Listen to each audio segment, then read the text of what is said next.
이 박근혜 대통령이 생식기만 여성이다 이런 발언을 했다가 쫓겨났던 황상민 교수가 다시 화제예요. 그렇죠. 황상민 교수가 사실은 지금 어느 방송에 나와가지고 자기가 생식기만 여성이다 하는 그 발언 때문에 쫓겨난 게 아니고 사실은 다른 발언들 때문에 그랬다. 그래서 뭐 촛불 앞에 무녀 뭐 이런 거를 이제 어느 잡지에 기고를 했는데 그 기고를 한 이후에 사실은 한 1년쯤 뒤에 청와대에 있는 사람이 자기 친구를 통해서 청와대에서 너 죽인다고 하더라. 라는 얘기를 들었다. 그러니까 자기가 쫓겨난 것은 생식기만 여성이라는 발언 때문이 아니고 이 촛불 앞의 무녀라는 거. 그때는 사실 최순실 씨가 박근혜 대통령과 이렇게 가까운 사이고 비선실세라는 게 별로 안 드러났을 때거든요. 그런데 지금 와서 보니까 아마도 촛불 앞의 무녀라는 그 발언 때문에 자기가 쫓겨난 것으로 보인다. 이렇게 지금 황상민 교수가 주장을 하고 있는 것이죠. 왜냐하면 황상민 교수는 그때 연세대학교 정교수였거든요. 근데 사실 쫓겨났을 때는 무슨 겸직금지 규정 위반이라고 해서 쫓겨났을 때 그때도 좀 이상하긴 했어요. 왜냐하면 과연 겸직금지 위반이라는 것만 가지고서 정 교수의 교수직을 박탈할 수 있을까? 그런 생각은 듣긴 들었어요. 그러니까 뭔가 플러스 알파야 다른 요인이 있었던 것 아니냐는 추정을 했는데 본인은 그 다른 요인이라는 것이 촛불 앞의 무녀 발언 그 기고 때문이라고 지금 주장을 하고 있는데 그건 아직 확인된 사실은 아닙니다. 아니 근데 돌이켜 보니까 저때 황상민 교수가 쓴 그 내용들이 저분이 굉장히 촉이 굉장히 발달해 있구나. 그때 말로. 그런 거 우리가 교수니까. 역시 그런 거 굉장히 우리보다 좀 빠르다 이런 생각이 좀 들어요. 왜 촛불 앞에 무녀라고 표현을 했을까 굉장히 궁금한데 이 황상민 교수가 바라본 박근혜 대통령의 모습 얘기 한번 들어보시죠. 자기 생각을 이야기하는 것 같지 않다. 뭐 이런 식의 행동도 이야기할 수 있고 또 누군가의 말을 대신하는 듯하다. 또 때때로 본인에게 어울리지 않는 단어를 사용한다. 뭐 이런 식의 이 행동 특성들을 쭉 모았는데 그런 모습들을 한마디로 이야기하면 꼭두각시라고 표현할 수밖에 없고 혼군이라는 단어로서 표현할 수 있는 쉽게 표현하면 저는 맹한 여왕이다. 사실 그래도 사립대학의 명문 사립대학의 교수 전직기지만 교수 입장에서 저렇게 얘기하는 게 뭐 들으시는 분 중에서는 좀 불편하게 들으시는 분이 있을 수 있습니다. 어쨌든 황상민 교수는 이런 등등의 발언으로 본인이 학교에서 이제 교수직에서 물러났다고 생각하기 때문에 저렇게 얘기한 것 같은데 좀 황 교수의 얘기를 어떻게 들어보면 공감이 좀 되십니까? 황상민 교수님하고는 방송도 많이 했죠. 이 여성 생식기 발언할 땐 제가 그 자리에 있지는 않았습니다. 뭐 여러 프로그램이 대선 전에 대선 후보에 대해서 정말 가혹한 검증들을 할 때 아닙니까? 여러 가지 이제 이 기기묘묘한 이야기들이 쏟아져 나왔죠. 그건 뭐 당시에 박근혜 대통령뿐 아니라 문재인 후보, 또 당시에 제3후보, 이정희 후보, 뭐 엄청난 이제 그때는 전쟁이죠. 뭐 우리나라 대선이. 그런데 황상민 교수의 그 여성 생식기 발언은 굉장히 충격적이었지만 그 다음에 예를 들면 뭐 방송 출연 정지가 되거나 그러지 않고 황상민 교수의 인기가 훨씬 높아졌어요. 왜냐하면은 정말 시청률을 많이 끌어올렸거든요. 그래서 정말 여러 방송에 이제 또 그때 나가시던 때가 있는데 대선이 끝나고가 문제였죠. 왜냐하면 바로 그 박근혜 후보가 당선이 된 겁니다. 그 이후에는 황상민 교수가 학교에서도 잘렸다. 우리가 쉽게 말하면 이런 표현으로 이제 쓸 수 있겠습니다만 종종 나와서 심리 분석을 계속 하셨는데 지금 나오는 세 가지 단어만 해도 굉장히 세죠. 촛불 앞에 무녀. 그리고 또 혼군. 혼군의 특성이 뭐냐 그랬더니 맹하다. 그다음에 그 뒤에 아직 지금 인터뷰에 나오지 않은 게 로봇처럼 말한다. 이것도 있어요. 그게 이 쭉 어록을 분석해 보니까 자신의 생각이 아니고 남의 생각을 대신 말하는 것 같은 느낌이 들었다. 근데 이게 지금 이 다수의 국민이나 우리가 방송을 하면서도 그런 느낌이 있었는데 연설문에 개입한 것이 바로 최순실 씨였고 심지어는 이 최 선생님한테 컨펌 받지 않으면 국무회의를 먼저 할까 이 순방을 먼저 떠날까 이런 스케줄 조절도 쉽지 않았던 상황으로 보여지는 것 아닌가. 여기에 지금 정면 방박하고 있는 건 오늘 정홍원 전 총리의 이메일이긴 합니다. 아는 게 많으시다라는 얘기잖아요.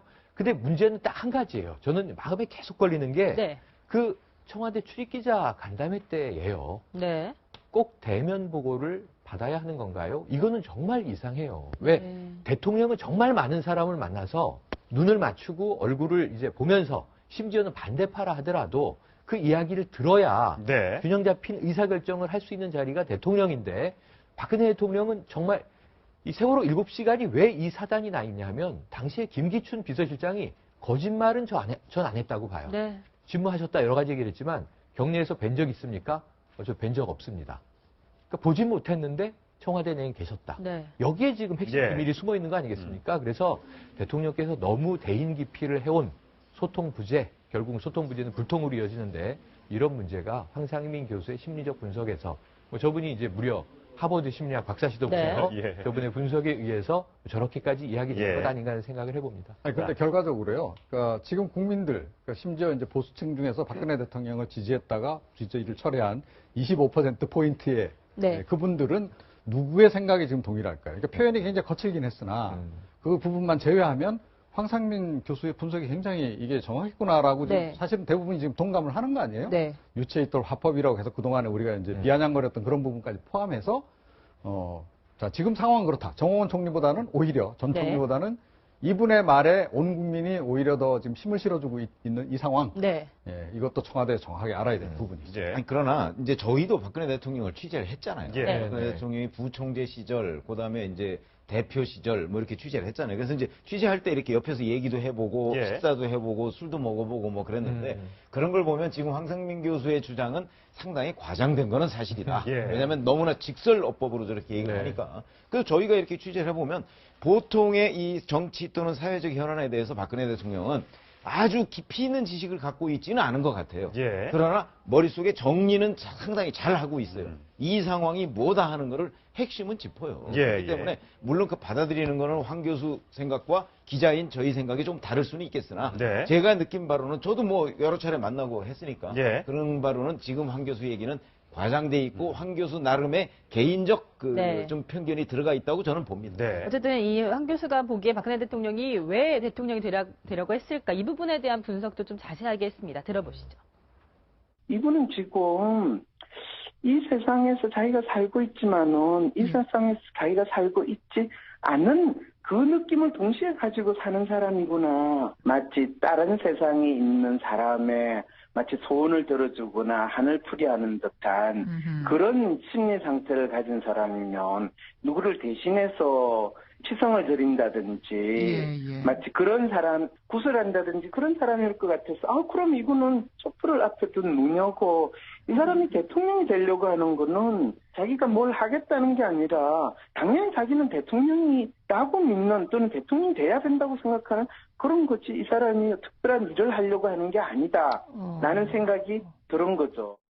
박근혜 대통령이 대국민 담화에서 뭐 청와대 안에서 구술했다 이건 뭐 사실 무근이다라고 얘기했고 하지만 최순실 씨가 뭐 얼마 전까지도 서울 뭐 어디 가서 구술하고 뭐 이렇게 점을 봤다 뭐 이런 얘기들이 나오면 사실 많은 국민들이 진짜 궁금해하는 것 중에 아버지 최태민 뭐 목사라고 부르지 않죠. 최태민 씨가 여러 가지 종교를 가지고 있으면서 또 그 집에 또 자손으로서 이런 그 구술하고 뭐 점을 보고 이런 게 혹시 대통령한테 영향을 준 것이 아닌가? 여기에 대한 국민들의 의혹이 있는 거죠. 진짜 그 부분은 진짜 의혹 부분인데 사실 되게 궁금해하는 부분입니다. 최태민 씨가 뭐 이상한 종교 같은 걸 했다라는 건 알려진 사실이고 최태민 씨, 최순실 씨가 대통령한테 영향을 미친 거는 맞는 것 같거든요. 그건 우리가 다 아는 사실인데 과연 어느 정도 미쳤느냐 이 부분인데 대통령이 구술 안 했는가 하고 이 아직 국정을 농단했던 이 사람들이 구술해가지고 그런 종교를 믿는가 하고 어쩌면 그 관련성을 국민이 궁금해하는 건 당연한 거고 뭐 황상민 교수가 얘기한 이 부분은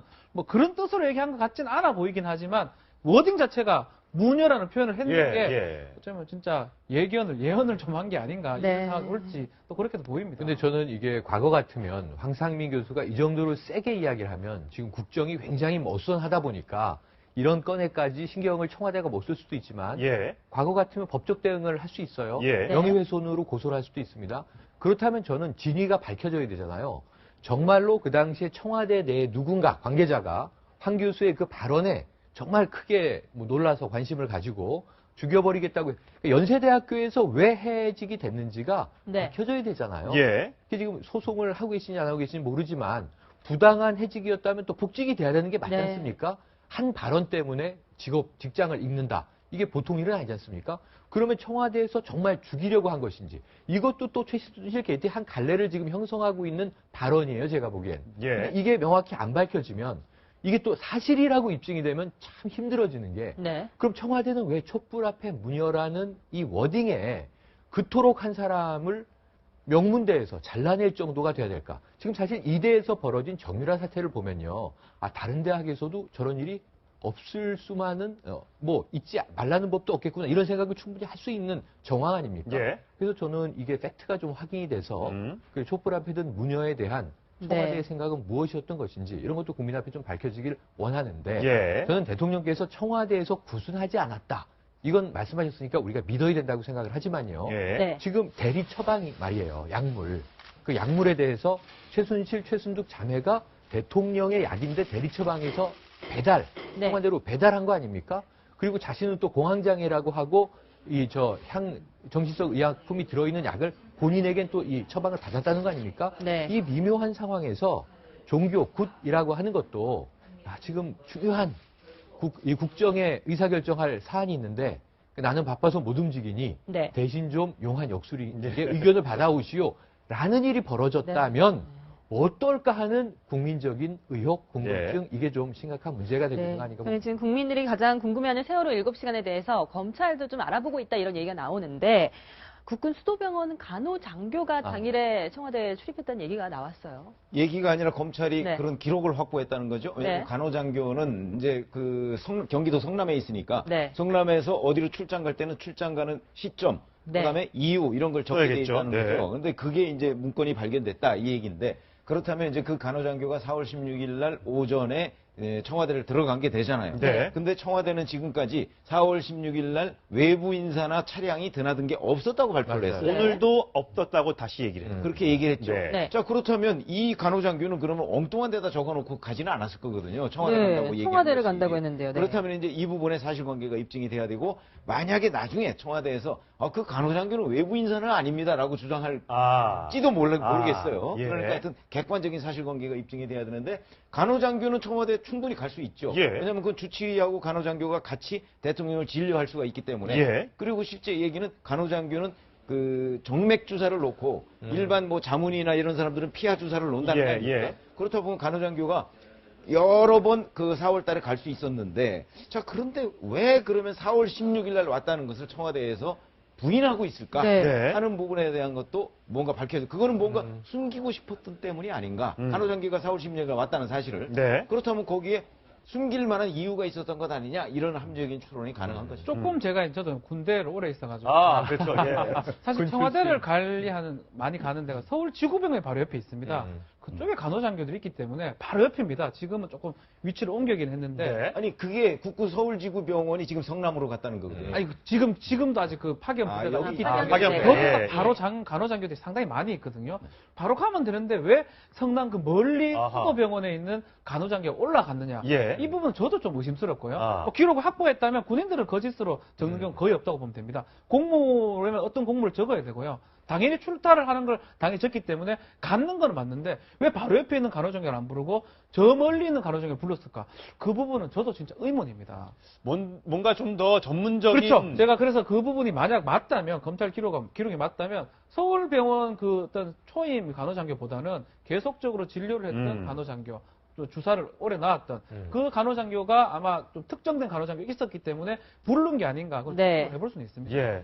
지금은 이제 차원병원에 있는 원장 얘기만 계속해서 나오고 있습니다만 그 원래 처음에 나왔던 그 성형외과 원장 얘기는 좀 요즘에 쏙 들어가 있는 상태입니다. 그렇죠. 병원 어쨌든 그 이후에도 한번 들어갔던 적이 있다고 지금 그때 증언이 나왔었는데 맞습니다. 이 부분에 대한 증언도 아마 검찰 수사에서 좀 다시 한번 짚어봐야 될 부분인 것 같습니다. 이게 해명이 안 되면 세월호 7시간 그 잠정 논란은 계속해서 나올 수밖에 없고. 그럴 수밖에 없죠. 이런 문제는 좀 검찰이 빨리빨리 수사를 해서 좀 밝혀줄 걸 좀 밝혀주면서 해야 되는데 검찰도 이렇게 은근슬쩍 흘리고 나서 그 다음에 저한테 알려주지 않으니까. 그러니까 이 부분은 이제 검찰도 검찰이지만요. 그러니까 보건복지부가 조사를 했잖아요. 사원병원도 조사하고 그 김모 의원 그 원장이 있는 그 병원도 성형외과도 이제 조사를 했다는 건데 지금 아무것도 발표를 안 하고 있는 거예요. 사원병원에 관해서는 뭐 어떤 영양제 처방을 했고 뭐 청와대에 가서 이런 얘기까지 설명을 그것도 아주 세밀하게 지금 다 얘기를 하는데 왜 그쪽은 그냥 이제 빈 공간 상태, 블랙홀로 그냥 남겨놓느냐는 거죠. 제가 보기엔 뭔가 알고 있다. 차마 지금 이 얘기를 못하는 상황이 아니겠느냐. 이렇게 추정해 볼 수밖에 없는 거죠.